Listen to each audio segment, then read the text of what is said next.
आज आपण domestic violence ऍक्टचे कलम 19 याबाबत व्हिडिओ सादर करीत आहोत। डोमेस्टिक व्हायलन्सचे कलम 19 हे निवासाच्या आदेशाबाबत म्हणजे रेसिडेन्स ऑर्डर बाबत आहे। या कलमाखाली शेअर्ड हाऊसहोल्ड म्हणजे सामायिक घर हा शब्द फार महत्त्वाचा आहे। सामायिक घर या घरातून कोणत्याही पीडित स्त्रीला प्रतिवादीने घराबाहेर काढू नये याबाबत डोमेस्टिक व्हायलन्स ऍक्टचे कलम 19 हे संरक्षण देत असते। हे कलम एखाद्या पीडित स्त्रीला पतीने किंवा त्याच्या नातेवाईकांनी अत्याचार करून घराबाहेर काढू नये अशा प्रकारचा आदेश देत असते।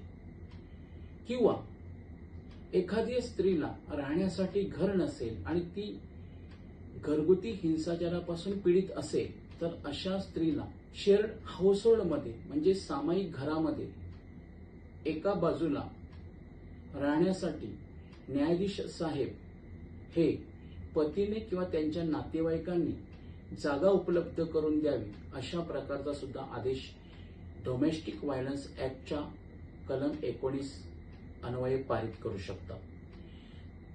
त्याचप्रमाणे जर तशा प्रकारे घराची व्यवस्था पतीने किंवा त्याच्या नातेवाईकांनी किंवा प्रतिवादीने केली नाही तर ज्या सुखसोयीयुक्त घरामध्ये पती राहत आहे त्याच प्रकारच्या सुखसोयीने सज्ज असलेल्या घराचे घरभाडे देण्यासाठी किंवा तशा प्रकारे त्याच प्रकारच्या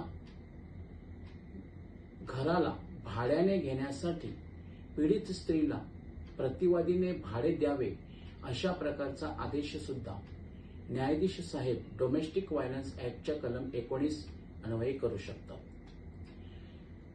त्याचप्रमाणे पीडित स्त्री राहत असलेल्या ठिकाणी सामनेवाल्याने किंवा प्रतिवादीने प्रवेश करू नये आणि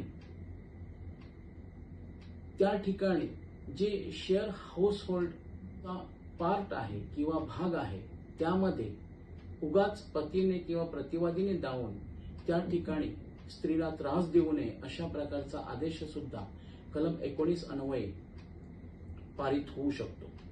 तर पीडित स्त्रीला राहण्यासाठी घर आणि घरासारखा आसरा देता यावा यासाठी विधिमंडळाने डोमेस्टिक व्हायलन्स ऍक्ट मध्ये कलम 19 हे अंतर्भूत केलेले आहे।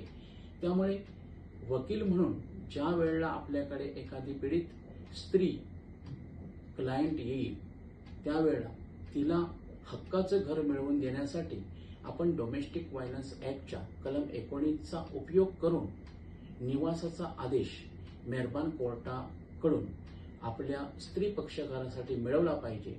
धन्यवाद।